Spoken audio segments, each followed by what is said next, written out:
আসসালামু আলাইকুম, hello viewers, welcome to দিশাস cookbook. আজকে কিন্তু আমি ঘরোয়াভাবে হাত মাখা দিয়ে একদম দেশের মতো করে খিচুড়ি রান্না করেছি, সাথে আছে মরিচ ভর্তা আর ডিম ভাজি। তাহলে আমি খিচুড়িটা কিভাবে রান্না করেছি, হাত মাখা খুব ঝটপট করে পরিবারের সবাইকে নিয়ে বৃষ্টির দিনে খাওয়ার মতন পারফেক্ট একটা খিচুড়ি। হচ্ছে পোলাওয়ের চাল আর বাসমতি চাল মিক্স করেছি। আজকে শুধু মুসুরি ডালের খিচুড়িটাই রান্না করব। চাল ডালে মিক্স করে ভালো করে ধুয়ে নিই। একদম মজা করে হাত মাখা দিয়ে একটা খিচুড়ি রান্না করবো ইনশাল্লাহ।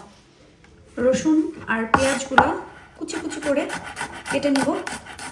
এখানে কাটা মশলা দিলেই কিন্তু আসলে খিচুড়িটা অনেক বেশি মজা হয়।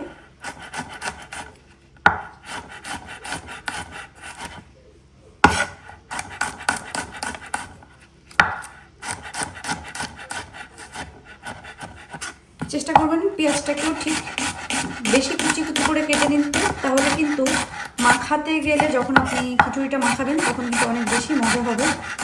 সব কিছু একদম মিলেমিশে একাকার হয়ে যাবে।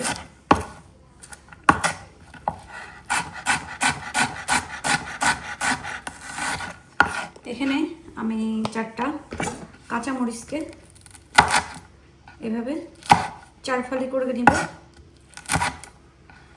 ঝাল খিচুড়িতে যত বেশি হয় তত কিন্তু খেতে মজা, কিন্তু যারা ঝাল কম খান অবশ্যই ঝাল কম দিয়ে ট্রাই করবেন।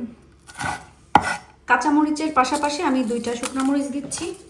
আমার কাছে মনে হয় শুকনো মরিচ দিলে একটু টেস্টটা আলাদা চলে আসে, একটা ফ্লেভার আসে, এই জন্যই আমি আসলে চালটা তো আমি আগেই ধুয়ে এরকম রেখে দিয়েছিলাম বেশ কত সময়। চাল আর ডালের সাথে আমি ধুয়ে নিয়েছি, নিয়ে 5 থেকে 10 মিনিটের মতন আমি এরকমভাবে রেখেছি। এখন এর ভিতরে আমি এক এক করে পেঁয়াজ কুচি দিব, রসুন কুচি দিব, কাঁচামরিচ এবং শুকনো মরিচ কুচি দিয়ে দিলাম। এর ভিতরে দেবো আমি এখন হলুদ গুঁড়া, দিয়ে দিব একটা তেজপাতা, দিয়ে দিব স্বাদ অনুযায়ী লবণ। আমি আমার আন্দাজ মতন দিচ্ছি, আপনারা মেপে মেপে দিবেন। এরপরে দিয়ে দিব আমি হচ্ছে তেল। আমি এখানে আর কোনো মশলা অ্যাড করব না, কারণ এখন দিয়ে দিব হচ্ছে তেল। আমি এখানে 2 ধরনের তেল ব্যবহার করব মিক্স করে, একটা হচ্ছে অলিভ অয়েল আর একটা হচ্ছে সরিষার তেল।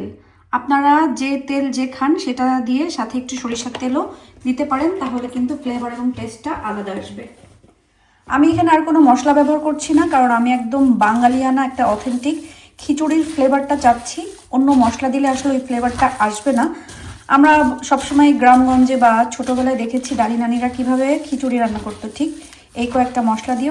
ওনারা কিন্তু অনেক সময় রসুনও দিত না, খেতে কি মজা লাগতো বলেন। তো আমরা এখন অনেক কিছু দেই, কিন্তু সেই দেশি স্বাদটা আর পাই না। তো একেবারে দেশি স্বাদের খিচুড়ির স্বাদ, মানে দেশি খিচুড়ির স্বাদটা পেতে গেলে আপনাকে এইভাবেই এই কয়েকটা মশলা দিয়েই কিন্তু আপনাকে খিচুড়িটা ভালো করে মাখাতে হবে।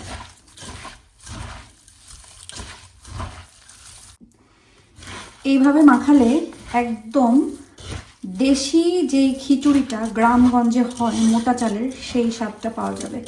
আমি কিন্তু এর ভিতরে আর অতিরিক্ত কোনো মশলা অ্যাড করব না। ভালো করে মিক্স করে জাস্ট লবণটা একটু চেক করব। এরপরে আমি পর্যাপ্ত যে পরিমাণ মতন পানি সেটা দিয়ে দিব।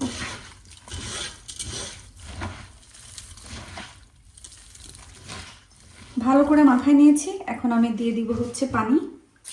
হাত মাখানো পানিটাই দিতে হবে। এই হাত মাখানো পানির কিন্তু আলাদা মজা। কালারটা কত বেশি সুন্দর এসেছে। আমি খিচুড়ি একটু নরম পছন্দ করি, এই জন্য আমি একটু পানিটা বেশি দিয়েছি।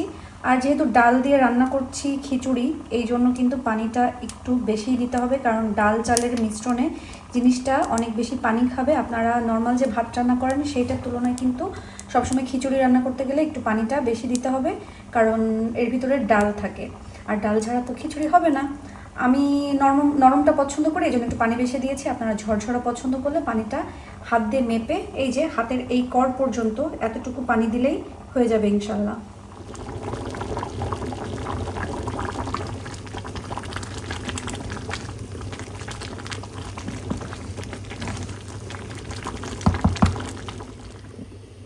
এই যে আমার নরম নরম মজার খিচুড়িটা হয়ে গেছে।